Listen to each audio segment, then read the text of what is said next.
Ya, ini foto saya ketika wisuda. Ya.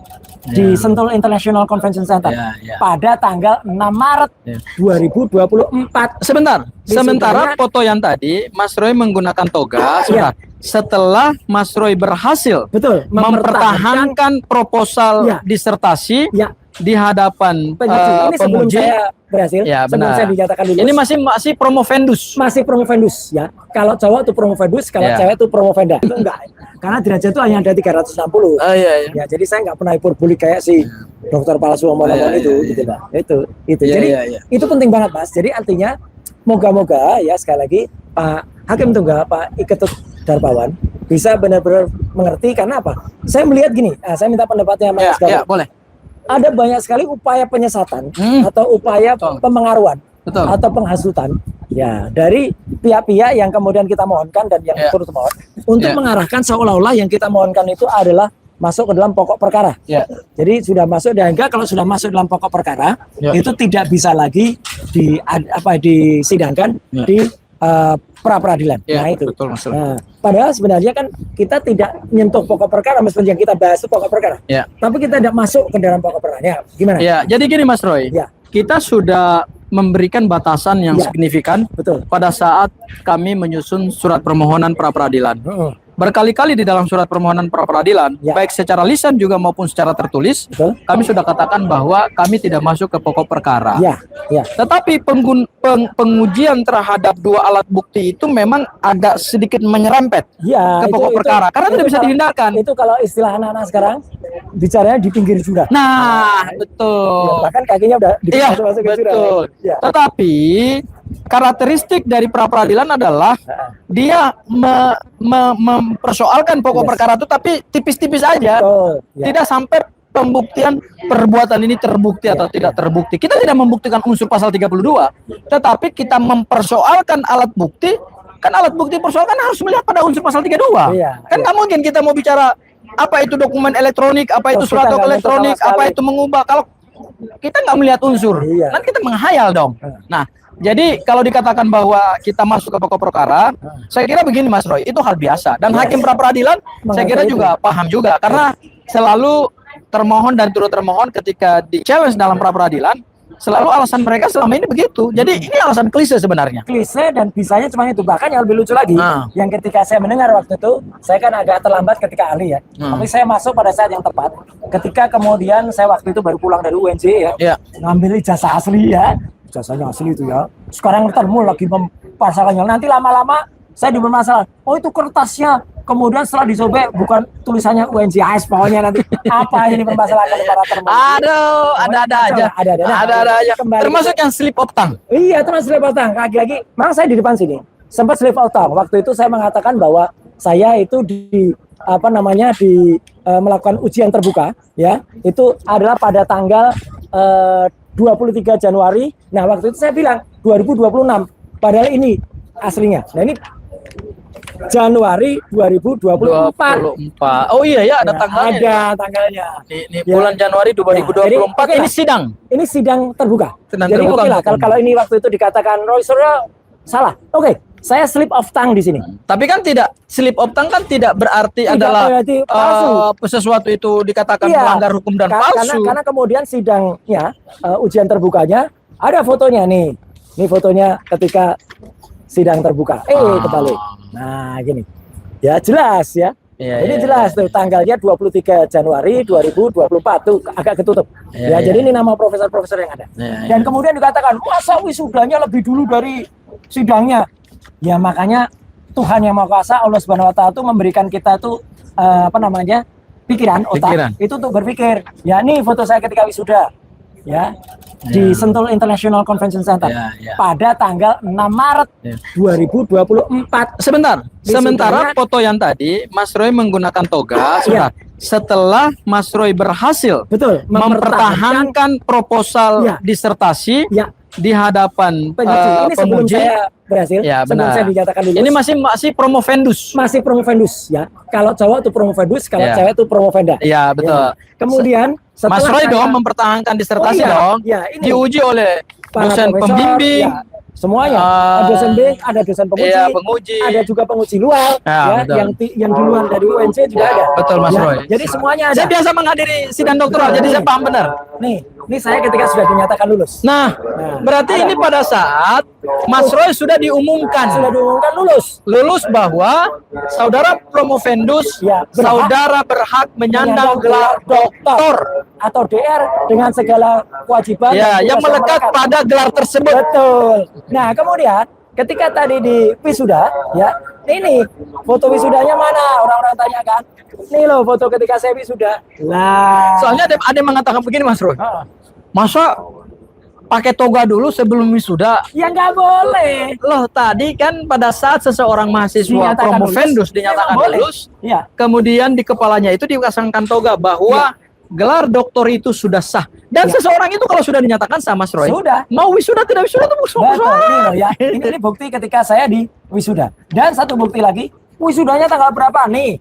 Saya ketika bersama istri, enggak ada, ini saya sendiri. Lihat tuh tanggalnya. 6 Maret 2024. Berarti ujian terbukanya adalah 23 Januari 2024. Maaf kalau kemarin saya akui, saya kemarin agak tergesa-gesa mengatakan 2026. Gitu. Wisudanya 2024. Enggak, semuanya pada tahun 2024. Dan yang 1 Januari, yang satu adalah Maret. Dan yang paling penting, meskipun sudah ada ribut-ribut, katanya kan ada para termul itu yang mempermasalahkan di UNJ gitu. Alhamdulillahnya, meskipun itu sudah ribut gitu, saya tetap pada tanggal 15 Juli kemarin saya tetap mengambil yang namanya ijazah, nilai ijazah asli. Kalau yang punya ijazah tunjukin dong. Ini ada watermarknya. Ada watermarknya. Kelihatan. Padahal ini difotokopi loh. Iya, ini scan asli. Ini scan asli ya, bukan yang kata si A tadi itu. Ketika di acara alat besar, ini scan asli, cocok. Ternyata itu hanya modifikasi dari uploadingnya Dian Sandi. Kalau ini asli. Dan bukan hanya ini. Ini sebentar, saya mau uji dulu. Saya mohon maaf, saya mau uji dulu Mas Roy. Silakan. Pertama ada emboss. Ini ada embossnya ya. Ada watermark. Kemudian kedua ada watermark, Universitas Negeri Jakarta. Kemudian yang ketiga ada lintasan stempel yang kena ke jas dan foto. Betul. Clear ini. Clear. Kemudian sebenarnya ada juga ini segel emas. Oh iya, segel emas. Gitu. Ada semuanya. Ini segel khusus.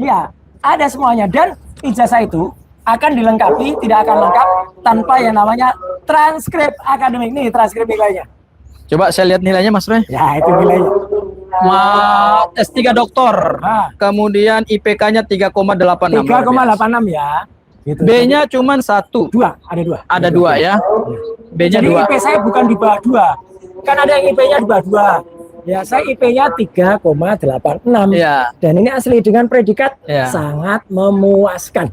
Nah, sebenarnya Mas Roy, kalau IPK 3,86 ini sebenarnya ini udah cum laude. Cuman mungkin biasanya kalau orang nggak cum laude, biasanya cum laude itu harus waktunya pas.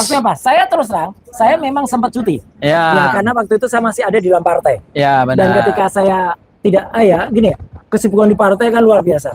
Sehingga saya terpaksa pamit dari partai. Saya kemudian mengundurkan diri dari partai untuk menyelesaikan. Sebenarnya Mas Roy, secara nilai akademik ini cum laude. Saya jujur aja, saya tahu. Saya tahu. Nah, tapi ada syaratnya. Cum laude itu harus tepat waktu, tidak boleh melebihi tenggang waktu yang ditentukan oleh universitas. Saya memang tidak tepat waktu. Kalau saya kalau bekerja iya, tapi kalau bekerja tidak. Tapi saya tidak melanggar aturan apapun. Dan sekarang ada yang berusaha itu. Katanya dia plagiat. Yang sudah menguji plagiat itu kampus UNJ sudah menguji dengan turnitin. Dan itu di bawah daripada rasul. Dan menguji turnitin tidak dengan satu bab itu aja yang diambil. Harus bab 1 sampai bab 5. Itu baru yang namanya uji. Karena gini Mas Roy. Bukan berarti hanya apa sih gini? Mohon maaf ya. Apa sih yang disebut dengan plagiat? Saya ini pernah menulis skripsi dan saya pernah menulis tesis. Jadi saya tahu ketentuan plagiat atau plagiarisme. Plagiat itu adalah kita mengambil hasil karya seseorang, kita comot, kita masukkan dalam tulisan kita, satu tanpa menyebut referensinya. Betul ya Mas Roy ya? Betul. Seolah-olah itu adalah hasil karya ilmiah ketika. Dan datanya juga yang diambil itu adalah data dari yang kita ambil. Kemudian hasilnya juga hasilnya mirip atau sama, hanya diubah. Misalnya tadinya PT Maju Berkembang, kemudian jadi PT berkembang maju. Nah, itu baru namanya itu plagiat. Iya. Jadi namanya kita comot dari hasil penelitian orang, kita ubah dengan teknik kita, sehingga seolah-olah kita mendapatkan hasil penelitian itu terbaru. namanya plagiat. Itu Dan namanya harus diperiksa plagiat. dari bab 1 sampai bab 5. Dan satu Nggak lagi, bisa Mas Roy. hanya satu bab kayak gitu. Plagiat itu ada bobotnya, Ya. ada rentannya, ada range-nya gitu loh. Ya. Kalau hasil dari UNJ sudah memastikan bahwa UNJ itu range saya kalau dicocokkan dengan namanya turmitin, ya itu maksimal di bawah, berapa? Maksimal kalau UNJ itu 20%. Oh, 20% dari hasil karya ilmiah ya. Kalau saya memang kebetulan 17%. Jadi itu clear. Perkara ada kampus yang lain yang itu di bawah 10%, ya itu silakan, itu kampus lain. Karena gini Mas Roy, namanya dalam kita menulis, kadang-kadang kita terbawa dalam tulisan seseorang, sehingga kita membangun argumentasi yang mungkin mirip dengan orang tersebut dan kita tidak sebut, tapi itu ada batas toleransinya. Betul. Dan ada batas toleransinya. Landasan teori, ya, misalnya dari siapa? Itu harus kita bunyikan juga di situ. Dan Betul. nggak bisa kita mengambil teori misalnya dari Wilbur, kemudian di sini kita ubah menjadi Burwil. Nggak boleh. itu pelanggaran akademik. Kasihan orang yang sudah menghasilkan karya itu gitu. Itu ya, oke. Dan plagiarisme lagi satu lagi adalah kita lihat pada catatan kaki. Betul. Kalau yang dikutip itu tidak catatan kakinya atau tidak ada dalam daftar pustakanya. Betul. Jadi menentukan suatu plagiarisme itu karena gini, untuk dunia pendidikan, plagiarisme adalah dunia kejahatan yang luar biasa. Persis. Dan sekarang itu yang lagi coba di jahat ya, lagi coba dikejar, lagi dimirip-miripin. Contoh lagi, ini bukan plagiat tapi mungkin sudah tapi lupa, adalah nama orang yang namanya Pak Kasmujo. Ya, Pak Kasmujo itu katanya adalah dosen pembimbing. Ya. Waktu itu sebelum diributkan dia bilang itu dosen pembimbing skripsi. Iya, betul. Bola-balik. Padahal tidak ada nama Kasmujo di skripsi. Iya. Tidak ada sama sekali. Yang ada adalah nama Profesor Dr. Ahmad Sumitro. Betul. Itu pun ditulis Profesor Dr. pada skripsi yang konon katanya tahun 85. Ya. Padahal Profesor Dr. Insinyur Ahmad Sumitro itu baru dikukuhkan jadi profesor itu pada bulan Maret tahun 86. Beliau belum mengucapkan pidato guru besarnya. Jadi ini lain ya. Sebelum saya dikukuhkan sebagai atau diwisuda sebagai doktor atau dipastikan sebagai doktor, itu juga tidak boleh menggunakan toga. Baru ketika sudah lulus baru saya menggunakan toga. Perkara wisudanya kapan? Oh, itu persoalan teknis, itu persoalan teknis. Tapi kan yang penting ketika seorang promovendus berhasil mempertahankan karya disertasinya dalam sidang terbuka dan kemudian mendapatkan penilaian dan kemudian hasil putusan rapat dewan penguji bersama promotor, kan ada promotor kopromotor. Ada penguji dalam, penguji luar, dan hasil keputusannya adalah disertasi tersebut diterima sehingga promovendus dinyatakan lulus dengan gelar doktor dan berhak menyandang gelar itu selesai. Betul. Makanya waktu itu itu putusan hukumnya itu. Makanya produknya itu nanti bisa diambil kapan aja. Makanya kan produknya kan orang bilang kan kemudian mana kok ijazahnya baru diambil sekarang. Ya nggak apa-apa. Saya Mas Roy, mohon maaf, saya belum doktor, tapi saya sering menghadiri sidang doktoral. Betul. Jadi saya tahu gitu loh. Jadi setelah dinyatakan lulus itu memang kita pegang ini. Ini namanya surat tanda lulus. Oh iya. Perhatikan baik-baik kalimat saya ketika yang dipermasalahkan waktu itu ya. Saya waktu itu jelas betul mengatakan, mana anunya? Saya mengatakan, ini ijazah S1 saya. Kalimat saya begitu. Ini ijazah S2 saya. Saya mengatakan begitu. Dan ini S3 saya. Saya nggak bilang ijazah. Dan ini S3 saya. Perhatikan lagi kalimatnya. Jadi nggak ada yang kemudian saya mengatakan ini ijazah saya. Enggak, saya tahu ini bukan ijazah. Mas Roy, mohon maaf. Saya waktu lulus S1 pertama kali dari UI. Saya juga dikasih ini juga surat tanda lulus. Dan semua mahasiswa, bukan mahasiswa ya. Semua yang sudah dinyatakan lulus itu sebelum dicetak ijazahnya dikeluarkan ini tanpa batas waktu. Betul. Artinya kita juga boleh ngambil kapan saja. Boleh ngambil kapan saja. Dan itu digunakan untuk melamar kerja.